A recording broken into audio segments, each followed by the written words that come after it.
لوگ اعتراض کرتے ہیں دعا کرنے کا فائدہ کیا ہے؟ اگر تقدیر میں لکھا ہے کہ یہ کام ہونا ہے تو دعا کا پھر کیا فائدہ ہے؟ آپ بات سمجھ رہے ہیں نا؟ لوگ کہتے ہیں جو چیز مانگی جا رہی ہے اگر مقدر میں ہے تو ضرور مل کر رہے گی، خواہ دعا کی جائے یا نہ کی جائے۔ اگر وہ چیز مقدر میں نہیں تو قطعاً نہیں ملے گی، خواہ دعا کی جائے یا نہ کی جائے۔ امام ابن القیم رحمۃ اللہ علیہ نے اس کا جواب دیا ہے۔ سب سے پہلا جواب یہ حدیث سمجھیے، حدیث کے الفاظ ہیں جتنی بھی احتیاط انسان کرتا ہے تقدیر کو نہیں بدل سکتا، اور دعا جو مصیبت آ چکی ہوتی ہے اس میں بھی نفع دیتی ہے، جو آنے والی ہے اس میں بھی نفع دیتی ہے۔ اور آگے لفظ کیا ہے؟ مصیبت اور دعا۔ ایک طرف مصیبت آ گئی اور دوسری طرف بندہ مومن نے دعا شروع کر دی۔ مصیبت اور دعا یہ آپس میں گتھم گتھا ہوتے ہیں اور دعا اس کے اثر کو زائل کرتی ہے۔ اس لیے دعا یہ سبب بنتا ہے جس کے بارے میں رسول اللہ صلی اللہ علیہ وسلم نے فرمایا کہ دعا سے تقدیر بھی بدل جاتی ہے، تقدیر مبرم اور تقدیر معلق۔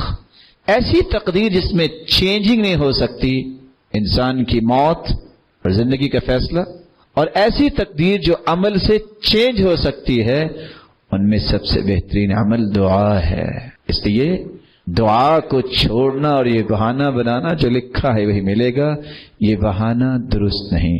اور امام ابن القیم رحمۃ اللہ علیہ کہا کرتے تھے جو لوگ یہ کہتے ہیں دعا کی کیا ضرورت، جو مقدر میں لکھا ہے وہ مل جائے گا، وہ اصل میں تمام اسباب کو اختیار کرنے کی نفی کرتے ہیں اور شریعت کے بالکل مخالف۔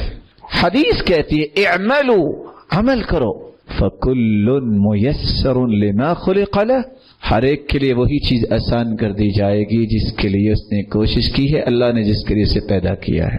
چھوٹی سی مثال سے انہوں نے سمجھانا چاہا ہے۔ اگر انسان یہ سوچ لے جو مقدر میں لکھا وہ تو کھا ہی لینا ہے، وہ پانی کے قریب نہ جائے، کھانے کا لقمہ نہ کھائے، سیر ہو جائے گا۔ وہاں کیوں وہ پانی پیتا ہے، وہاں کیوں کھانا کھاتا ہے، مختلف قسم کے کھانے آزماتا ہے۔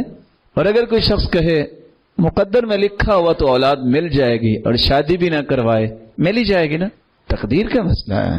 امام احمد بن حنبل رحمۃ اللہ علیہ کا قول زندگی میں یاد رکھیے گا، وہ کہا کرتے تھے توکل یہ ہے کہ انسان اسباب کو مہیا کرنے کے بعد کہے کہ اس میں برکت میرے مالک تو نے ڈالنی ہے۔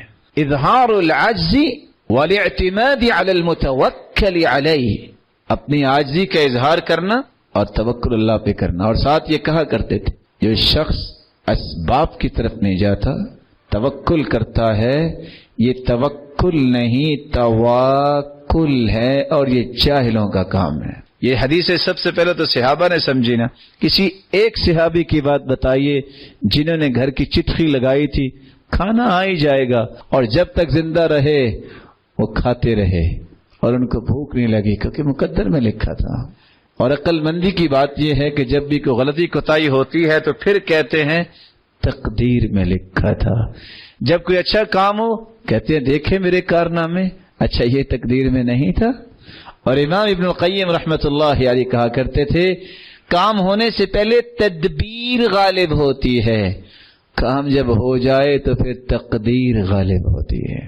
اس لیے حکم یہ اعملوا، عمل کرو۔ جو شخص دو ہاتھ اٹھانے کے لیے انا کر کے بیٹھا ہے کہ اللہ خود دے، ایسے انا والے کو اللہ دیں گے؟ آپ کسی کے سامنے جاتے ہیں، جا کے کھڑے ہو جاتے ہیں، نہ کوئی سلام کرتے ہیں نہ کوئی بات کرتے ہیں، آپ کا خیال ہے وہ آپ کو $1,00,000 کا چیک دے دے گا؟ یہ کیسے ہوگا؟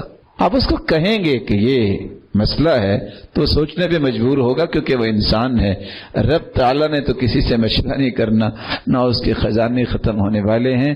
اس کی تو تعریف کریں اور اپنے گناہوں کی معافی مانگیں۔ اللہ ایسی عطائیں کرتا ہے جہاں میری اور آپ کی عقل سفر ہی نہیں کر سکتی۔